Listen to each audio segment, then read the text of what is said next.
जित पुणे येथील मोर्चाला संबोधित करताना भाजपचे आमदार सुरेश धस यांनी पुन्हा एकदा आक्रमक पवित्रा घेतला। धनंजय मुंडे यांच्या सरकारी बंगल्यावर आवादा कंपनीकडे 3 कोटी रुपये मागितले गेले, त्यापैकी खंडणीसाठी 2 कोटींचं डील झालं असा आरोप धस यांनी केलाय। तुमच्या बंगल्यावर अशा बैठका तुम्ही का घेतल्या असा प्रश्न त्यांनी केला। तसंच धनंजय मुंडे यांचा राजीनामा घ्या अशी मागणी सुद्धा धस यांनी थेट अजित पवार यांच्याकडे पुन्हा एकदा केली।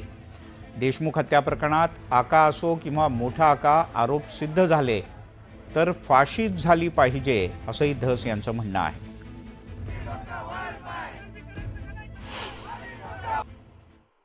अजून बी धनु भाऊ अजूनही तुम्ही 60,000 फुटावर असतान, 60,000 फुटावरले खाली उतरा।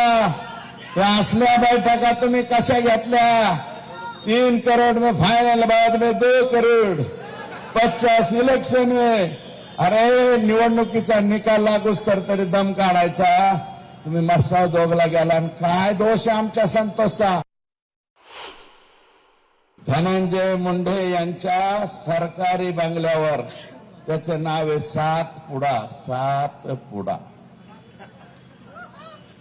या बंगल्यावर आवाजा कंपनीचे अल्ताफ तांबोळी प्लस शुक्ला व इतर अधिकारी वाल्मिक आणि बिक्कड यांची बैठक झाली। बैठकीमध्ये डील 3 कोटीला फायनल झाली। कितीला? आका क्या बोले? 3 करोड़ लेके दो। क्या होना? 3 करोड़ होना। अजित दादा असा नव्हता रे। अजित दादा तुझ्या पाया पडतो, तुझं काय अडकलं रे ह्यांच्यापाशी? काय अडकले? हे जाऊ दे नाला का बाहेर, हे जाऊ दे। अरे बाबा, हे 7 पुडा सरकारी बंगल्यावर जर बैठका घेत असतील आणि ही बैठक जर चुकीची निघाली, मी चॅलेंज देतो, राजकारण सोडून देईल। दादा तुम्ही, एकनाथराव शिंदे साहेब तुम्ही आणि आमचे मुख्यमंत्री, ज्या माणसावरती विश्वास आहे, तुम्हाला विनंती आहे की ह्याचा छडा लावा। आणि ही जर गोष्ट खरी असली तर काही दिवस जोपर्यंत या केस हे होत नाही तोपर्यंत बाहेर काढा ना। बिन आमचं म्हणणं आहे, सरकारच्या बाहेर ठेवा। राजीनामा तुम्हाला घ्यायचा नसलं तर बिन खात्याचा मंत्री करा। सगळ्यात सोपं राजीनामा द्या ना। नवीन संस्कार संघटित टोळी तयार करण्याचं काम वालूबाबा यांनी केलेलं आहे।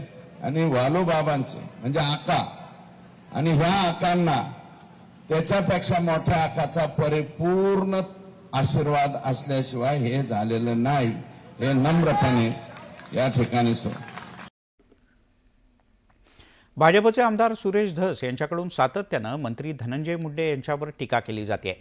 आता या प्रकरणात राष्ट्रवादीचे आमदार अमोल मिटकरी यांनी थेट मुख्यमंत्री फडणवीस यांना काही प्रश्न केले। यानंतर पुन्हा एकदा सुरेश धस यांनी पुण्याच्या जनआक्रोश मोर्चातून अजितदादा यांच्यावर टीका केल्यानं मिटकरी यांनी आता इशारा दिलाय।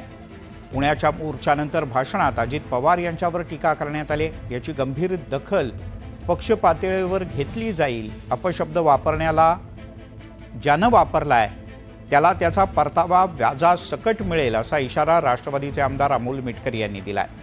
कारण राज्याचे अर्थमंत्री आणि उपमुख्यमंत्री यांच्याबद्दल अपशब्द वापरल्या मग तो कोणीही असो त्याला सुट्टी मिळणार नाही असंही मिटकरी म्हणाले।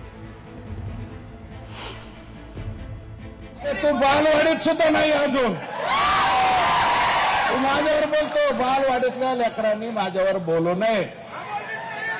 आणि ते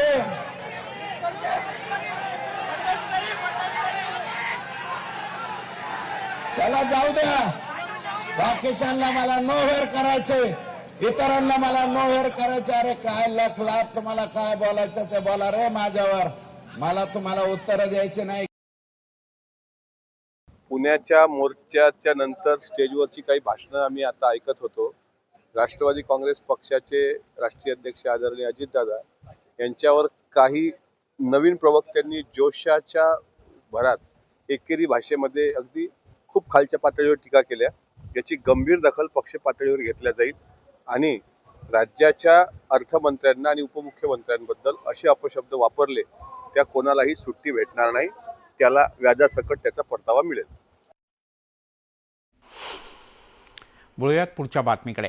बीड पोलिसांच्या सोशल मीडियावरील ग्रुपवर एका पोलीस अधिकाऱ्याची एक वादग्रस्त पोस्ट सध्या व्हायरल झाली आहे.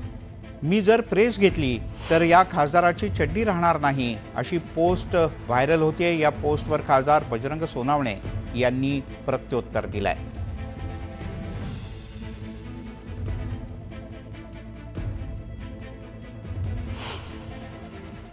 मी जर प्रेस घेतली तर खासदाराची चटी राहणार नाही.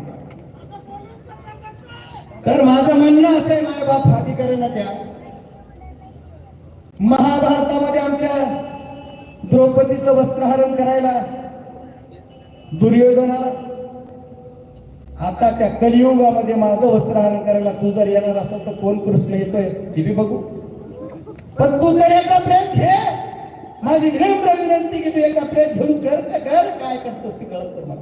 माझी मायबाप जनतेच्या सर्वांच्या साक्षीनं सांगणार एकदा घे प्रेस.